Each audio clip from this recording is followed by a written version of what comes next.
você é uma ex-freira. Sou.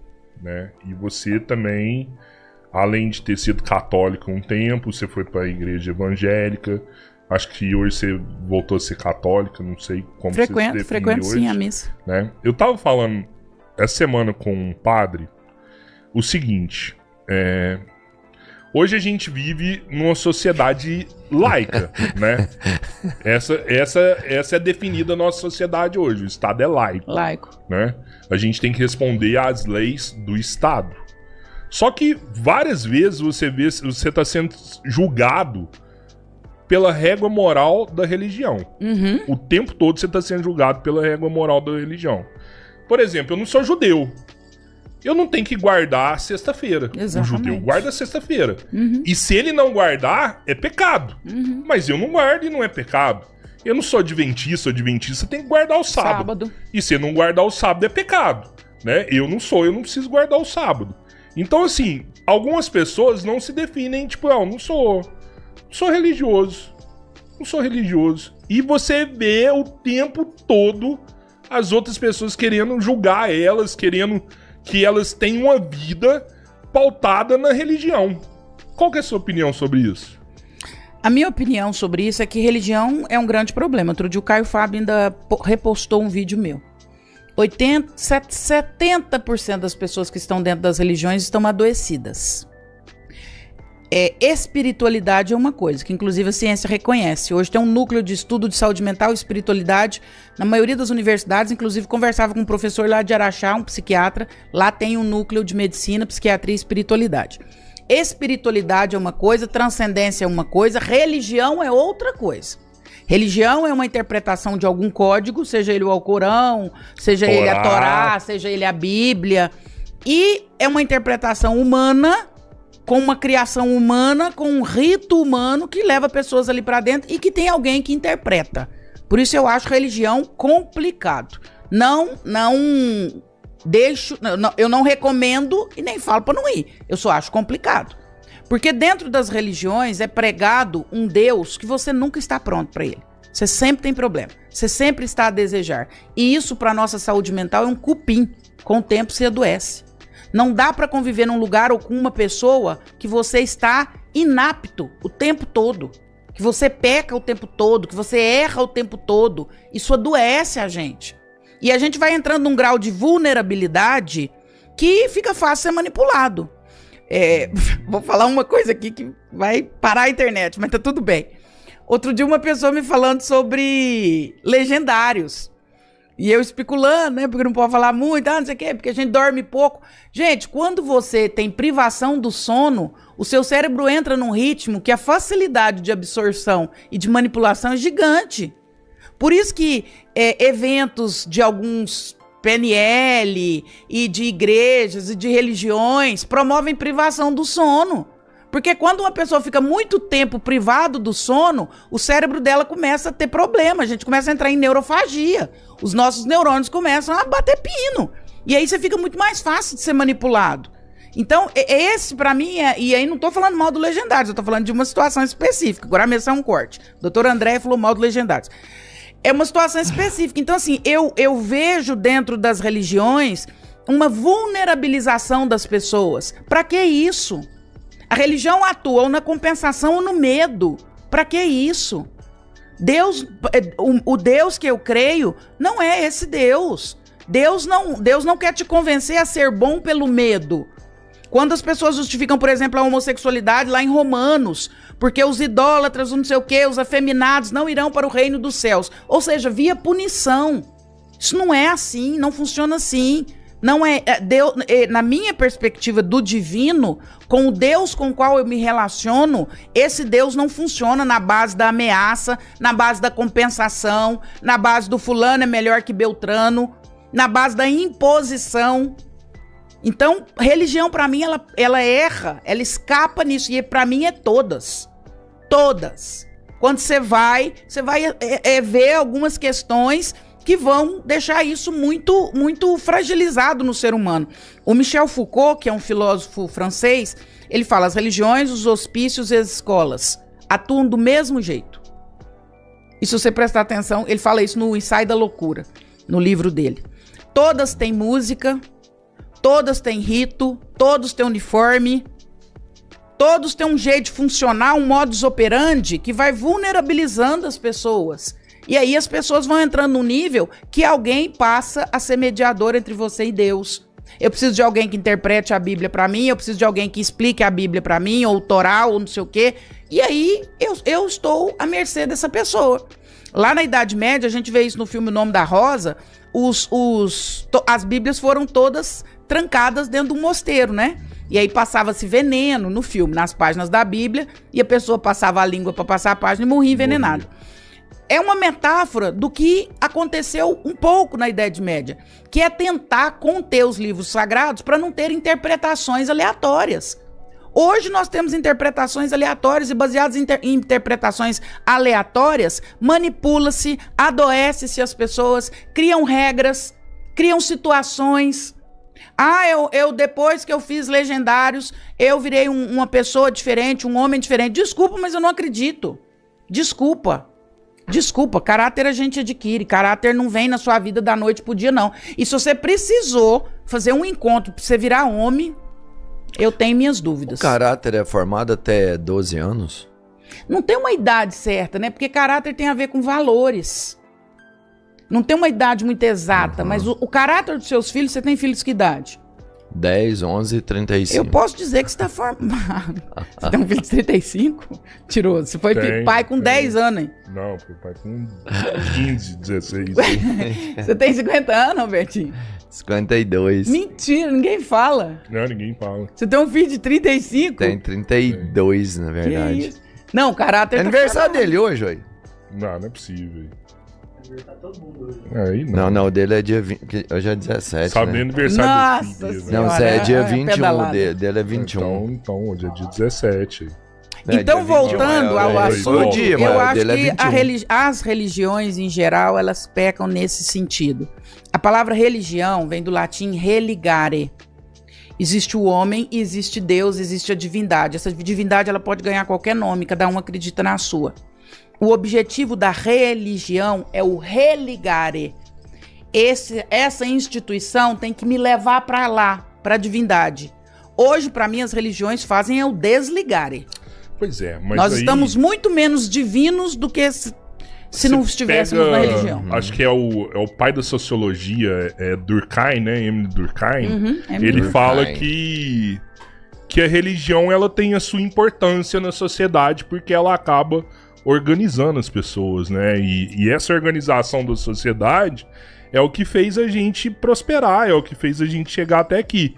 O ser humano é o animal que se organizou na natureza, né? E a religião cumpre um papel de fazer essa organização. Então ela é boa e talvez até necessária em algum ponto, né? Eu entendo que tem os críticos que falam que, cara, a religião só atrapalha a humanidade. Onde que tá o problema aqui? Será que o problema é na religião ou o problema é nas pessoas? O problema é na falta de consciência crítica. Você pode até ir para uma religião, mas você precisa ter consciência crítica. É igual comer peixe. Você tira a carne, deixa os espinhos, deixa a cabeça, deixa...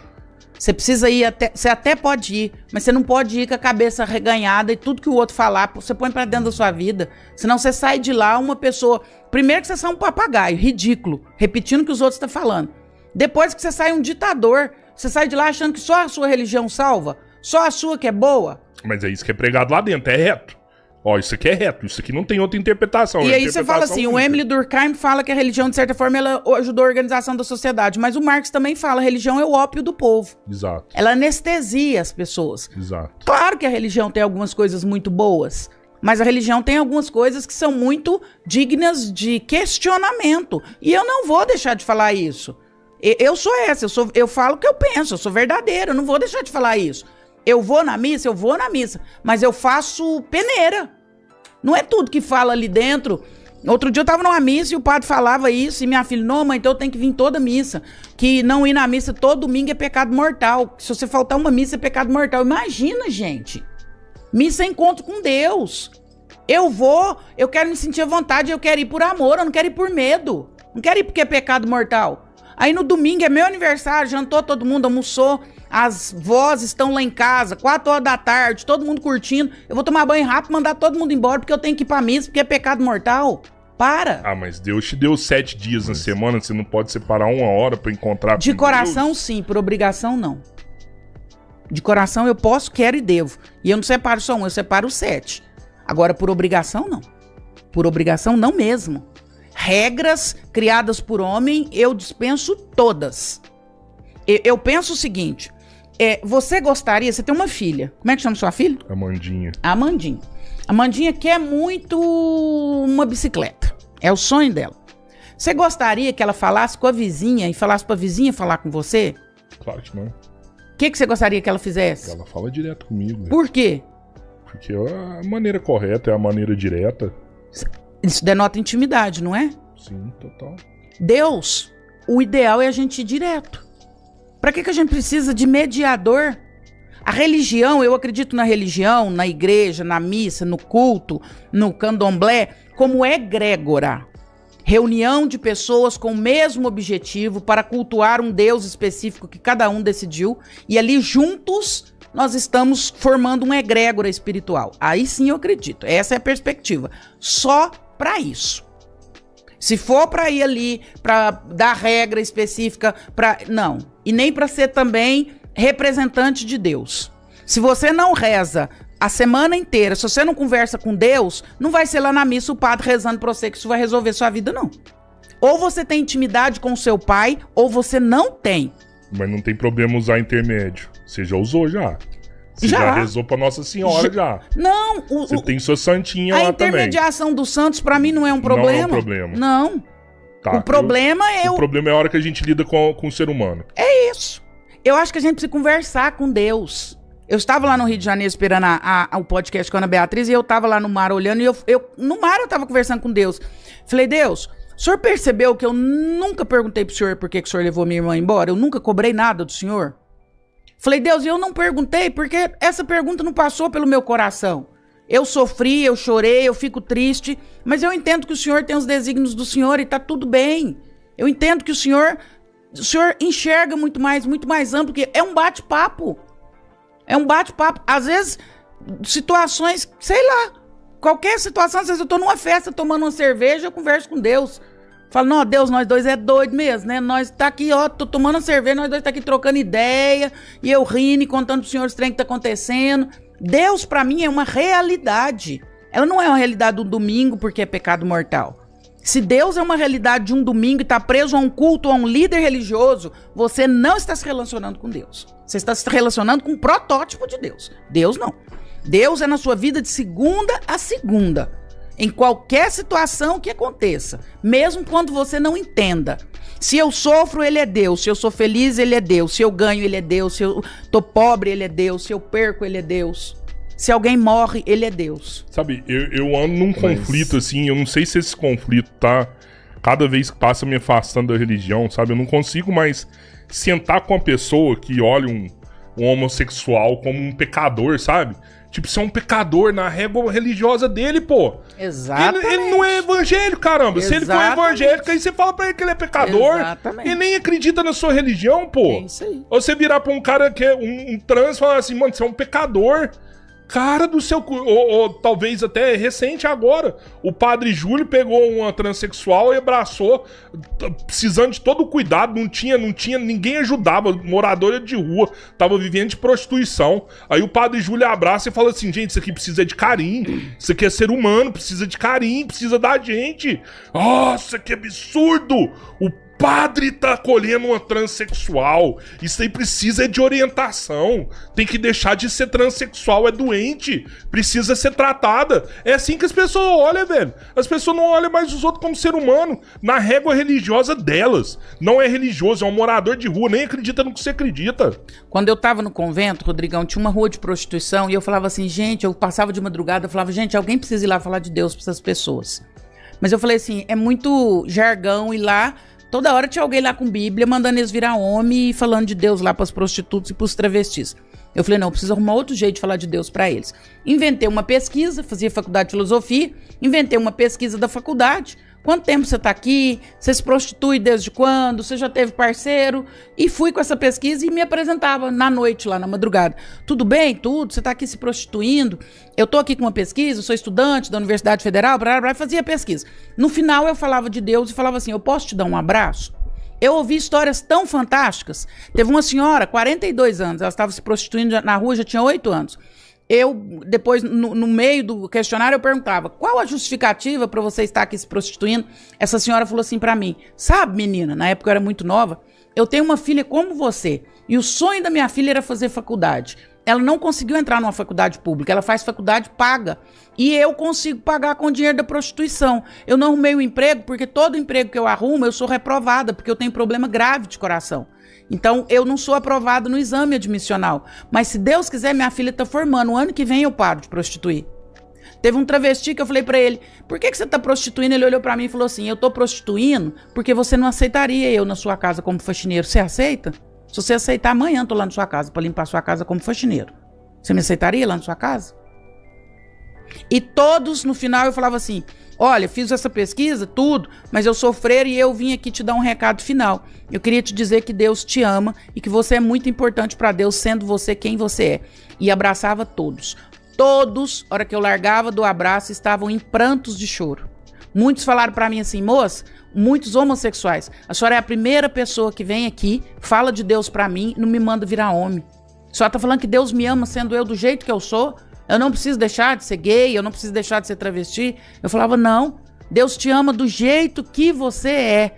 Deus te ama na sua manifestação existencial. Então o que faz isso são as religiões. Ah, tá lá em Romanos, tá lá... Tá, mas lá em Romanos também diz que os mentirosos não entrarão no reino dos céus. Também diz que os adúlteros não entrarão no reino dos céus. Também diz que os beberrões não entrarão no reino dos céus. E aí você senta em cima do seu rabo e vai falar dos homossexuais? Me poupe. Vai caçar serviço. Coloca sua vida reta.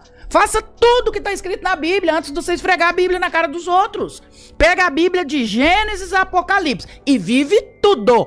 Depois que você viver tudo, aí eu te dou o direito de ir lá e mostrar Romanos para os homossexuais, mandar eles virar homem. Você não vive a Bíblia de capa a capa? Não dá conta. E tá lá pregando versículo para os outros, que a pessoa vai pro inferno porque ela é homossexual. Dá licença. Deus não tá a serviço de mandar as pessoas pro inferno, não. Jesus, que traz a nova definição de Deus no Novo Testamento, Jesus diz, Deus é amor. Foi assim que o Filho de Deus definiu Deus. Deus é amor, Deus não é julgamento. Deus não está a serviço de julgar as pessoas.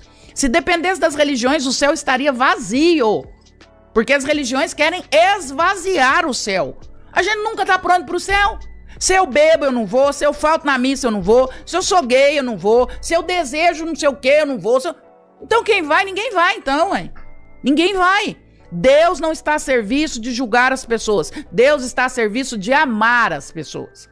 Para mim, a regra é essa. Deus vai dizer assim, o quanto nós nos permitimos amar e o quanto nós aceitamos esse amor. Nós somos imperfeitos, nós vamos ser imperfeitos para sempre.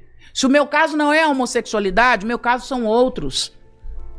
Os meus pecados são outros. Por que o pecado da homossexualidade pesa mais que todos os outros? Por que a gente mete o dedo na cara das pessoas como se isso fosse um grande problema? Dá licença, vai se preocupar com a sua vida, vai se preocupar com a sua sexualidade. Resolva ela bem resolvido, seja homem, mulher dentro do seu casamento, vai ser fiel, vai viver sua vida, cuida da sua. Que muitas vezes tá com problema, hein? Muitas das vezes tá com problema, né? Dá licença. O Leandro Carnal, que é um querido também, fala comigo na internet, falou essa semana sobre isso. Gente, todo mundo dá palpite pra mim. Ele falou, dá palpite de como eu devo vestir, o que eu devo falar, onde eu devo ir, o que eu devo comer. Ele falou, como é que vocês dão conta, gente? Porque eu custo a dar conta de cuidar da minha vida. A minha já é muito. Eu também. Eu custo 24 horas é muito para me cuidar, é pouco para eu cuidar da minha vida. Como é que você ainda tá preocupado com a vida dos outros? Ah, o fulano é isso, o que você acha? Eu não acho nada, eu não tenho tempo para achar. Eu custo dar conta de achar sobre a minha vida. Não, dá licença. Eu não tenho um pingo de paciência com esse discurso religioso que segmenta as pessoas. Igreja tinha que servir para conduzir as pessoas a Deus. Igreja é religare. Religare tinha que ligar, não tinha que desligare. Igreja que fala que homossexual não vai pro céu é desligare, não é religião. É desligamento de Deus. Você abre uma instituição pra você desligar as pessoas de Deus? Ó, você é gay, você não vai. Você faz isso, você não vai. Você não vai na missa, você não vai. Perdeu a função, hein? É igual outro de uma pessoa, uma crítica lá na internet. Porque esse instituto da doutora Andréa Vermont forma milhares de pessoas. Isso é um absurdo. Eu tenho uma escola de psicanálise há 20 anos, nunca formei ninguém.